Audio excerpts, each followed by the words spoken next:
From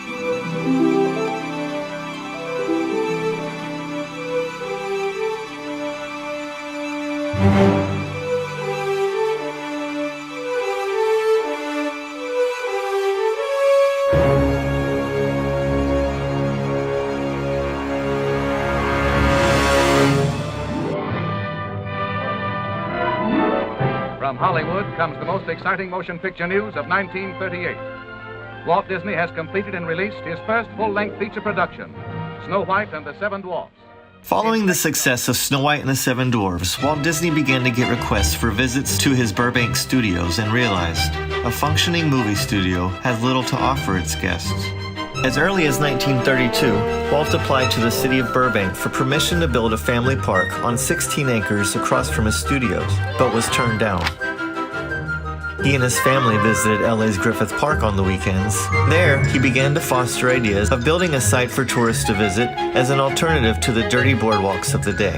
On a trip to Copenhagen's Tivoli Gardens, Disney was heavily influenced by what he saw, taking notes about everything from the lush flowers to the ride to the food that was served in a festive family atmosphere. The cleanliness and layout of the park had made a lasting impression. Walt took a team of artists, architects, and engineers and set out on the collective imagining for his new Disneyland park. In 1953, he hired a company to look for a plot of land suitable for what Walt wanted to build. It had to be within the LA metro area, accessible by freeways, and at least 100 acres for the rivers, waterfalls, and mountains he wanted to create. The concept for his new park was so unique and would cost so much money that once again Walt found himself struggling to pay for his risky and expensive new venture.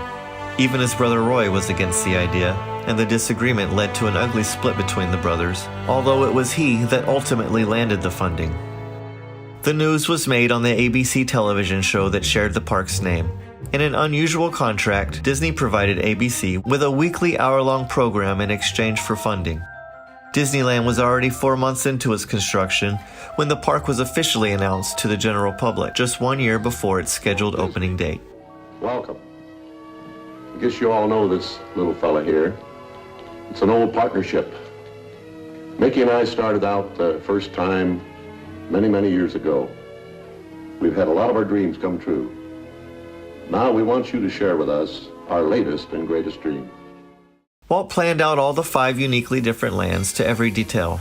A huge fan of Americana and steam engine trains, Walt designed the Disneyland Railroad to be the first thing guests saw and heard before even entering the park. Once in, guests could take a steam engine train or a horse-drawn carriage down Main Street, USA, an idealized version of a turn-of-the-century American town. On opening day, guests could visit a penny arcade, see a silent film, even visit a tobacco shop. One early example of Disney using the parks to promote its intellectual property can be found in Disneyland's Sleeping Beauty Castle. A monument built and dedicated to a film that wouldn't come out for another 4 years, served as not only the park's centerpiece, but also a gateway into Fantasyland from a central hub. Like the spokes on a wheel, from here you choose your adventure. Those who chose Fantasyland entered across the drawbridge through the castle and into a land featuring classic stories of everyone's youth. Come fly with Peter Pan over moonlit London, zig and zag on a wild ride through the English countryside, or join the Mad Hatter in his spinning tea party. Frontierland was built to recreate a picturesque storybook telling of the pioneer days of the American frontier. Take a pack mule or a scenic journey around the rivers of America on the Mark Twain paddle wheel riverboat.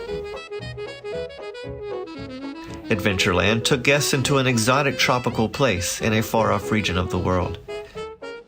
Here you can take a voyage through the jungles of the world past some of the first robotic wild animals ever created. The least developed land on opening day was Tomorrowland, created to look at the marvels of the future. Here kids could drive for the first time or fly a rocket to the moon. At the time, Walt Disney considered the park his life's most important work. Disney told the Hollywood Citizen News while raising funds for Disneyland, "I want something alive, something that would grow. The park is that. Not only can I add things to it, even the trees will keep growing.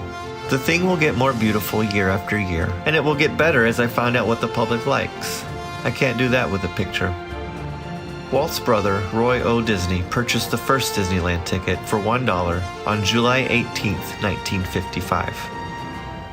At a price tag of $17 million, Walt's dream had finally come true. 6,000 invitations to Disneyland's grand opening had been mailed out, but due to counterfeit tickets, by mid-afternoon of its opening day, over 28,000 were storming the property, some even jumping the fence to get inside. The paint was still wet, there was still trees being planted, and the recently poured concrete was causing women's high heels to sink into the grounds. A gas leak in Fantasyland caused it to be temporarily closed for part of the day. This same week brought a 110-degree heat wave and no working water fountains due to a plumber's strike. And without guide rails on Tomorrowland's Autopia, the young unlicensed drivers were crashing into each other. Cast members began to refer to its opening day as Black Sunday. Many of the press invited that day began to predict the park would not last long. Walt and his staff worked to correct all the problems and invited them back to experience what a normal day at Disneyland would be like. Despite the many disasters on opening day, Disneyland went on to become a huge success. Walt learned many lessons that he later applied to the Magic Kingdom in Florida. This, however, was still years away.